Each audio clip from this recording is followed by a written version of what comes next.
Iraq and terrorism go back decades. Baghdad trains Palestine Liberation Front members in small arms and explosives. Saddam uses the Arab Liberation Front to funnel money to the families of Palestinian suicide bombers in order to prolong the Intifada. And it's no secret that Saddam's own intelligence service was involved in dozens of attacks or attempted assassinations in the 1990s.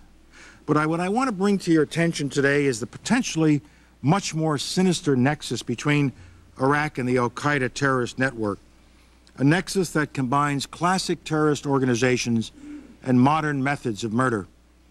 Iraq today harbors a deadly terrorist network headed by Abu Musab al-Zarqawi, an associate and collaborator of Osama bin Laden and his al-Qaeda lieutenants.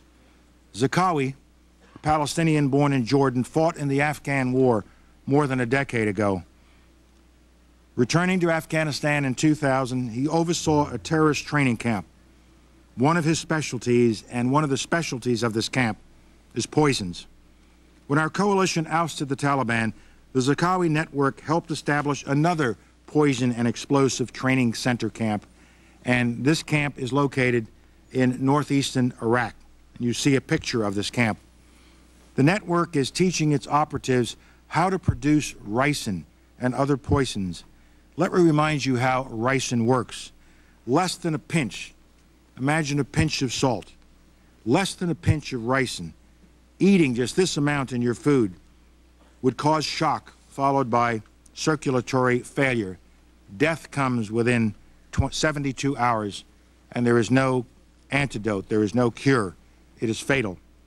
Those helping to run this camp are Zarqawi lieutenants operating in northern Kurdish areas outside Saddam Hussein's controlled Iraq. But Baghdad has an agent in the most senior levels of the radical organization Ansar al-Islam that controls this corner of Iraq. In 2000, this agent offered al-Qaeda safe haven in the region. After we swept al-Qaeda from Afghanistan, some of its members accepted this safe haven. They remain there today. Zarqawi's activities are not confined to this small corner of northeast Iraq. He traveled to Baghdad in May 2002 for medical treatment, staying in the capital of Iraq for 2 months while he recuperated to fight another day. During this stay, nearly 24 extremists converged on Baghdad and established a base of operations there. These al-Qaeda affiliates based in Baghdad now coordinate the movement of people, money, and supplies into and throughout Iraq for his network. And they've now been operating freely in the capital for more than 8 months. Iraqi officials deny accusations of ties with al-Qaeda. These denials are simply not credible. Last year, an al-Qaeda associate bragged that the situation in Iraq was, quote, good, that Baghdad could be transited quickly. We know these affiliates are connected to Zarqawi because they remain, even today, in regular contact with his direct subordinates, including the poison cell plotters. And they are involved in moving more than money and materiel. Last year, 2 suspected al-Qaeda operatives were arrested crossing from Iraq into Saudi Arabia. They were linked to associates of the Baghdad cell, and one of them received training in Afghanistan on how to use cyanide.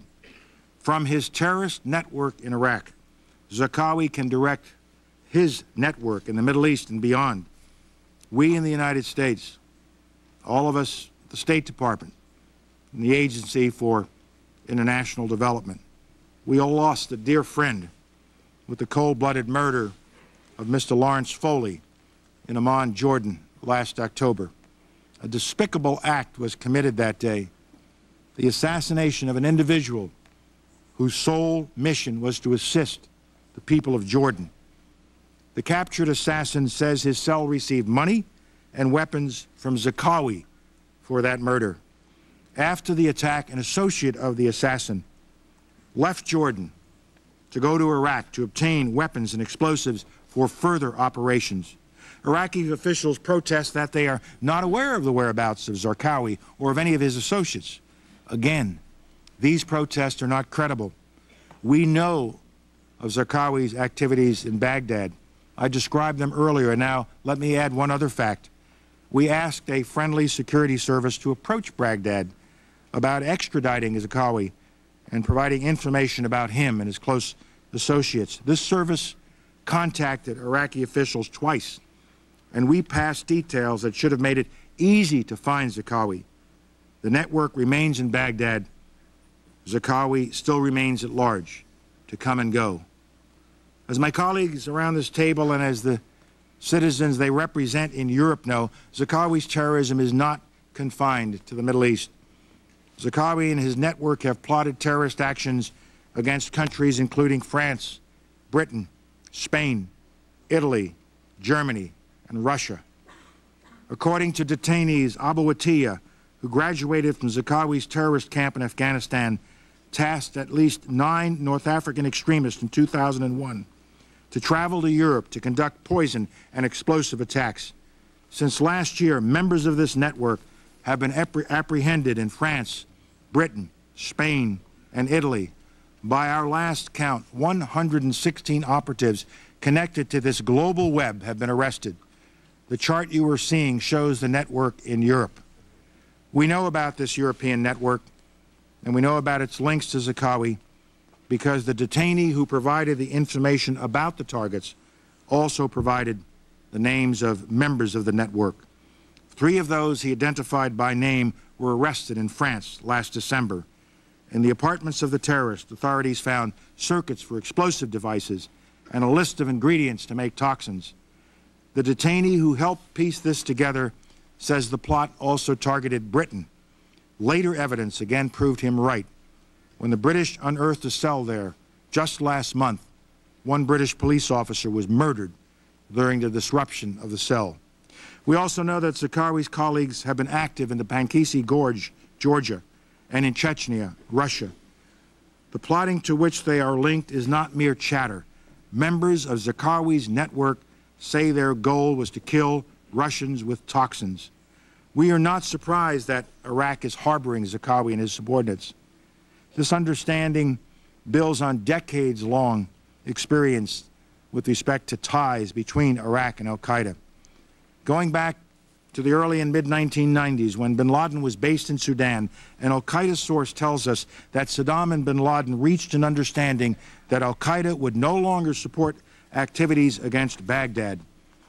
Early al-Qaeda ties were forged by secret high-level intelligence service contacts with al-Qaeda, secret Iraqi intelligence high-level contacts with al-Qaeda. We know members of both organizations met repeatedly and have met at least 8 times at very senior levels since the early 1990s.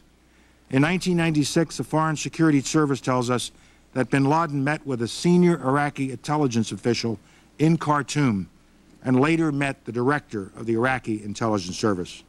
Saddam became more interested as he saw al-Qaeda's appalling attacks. A detained al-Qaeda member tells us that Saddam was more willing to assist al-Qaeda after the 1998 bombings of our embassies in Kenya and Tanzania. Saddam was also impressed by al-Qaeda's attacks on the USS Cole in Yemen in October 2000. Iraqis continued to visit bin Laden in his new home in Afghanistan. A senior defector, one of Saddam's former intelligence chiefs in Europe, says Saddam sent his agents to Afghanistan sometime in the mid-1990s to provide training to al-Qaeda members on document forgery. From the late 1990s until 2001, the Iraqi embassy in Pakistan played the role of liaison to the al-Qaeda organization. Some believe, some claim these contacts do not amount to much. They say Saddam Hussein's secular tyranny and al-Qaeda's religious tyranny do not mix. I am not comforted by this thought. Ambition and hatred are enough to bring Iraq and al-Qaeda together, enough so al-Qaeda could learn how to build more sophisticated bombs and learn how to forge documents, and enough so that al-Qaeda could turn to Iraq for help in acquiring expertise on weapons of mass destruction. And the record of Saddam Hussein's cooperation with other Islamist terrorist organizations is clear. Hamas, for example, opened an office in Baghdad in 1999, and Iraq has hosted conferences attended by Palestine Islamic Jihad. These groups are at the forefront of sponsoring suicide attacks against Israel.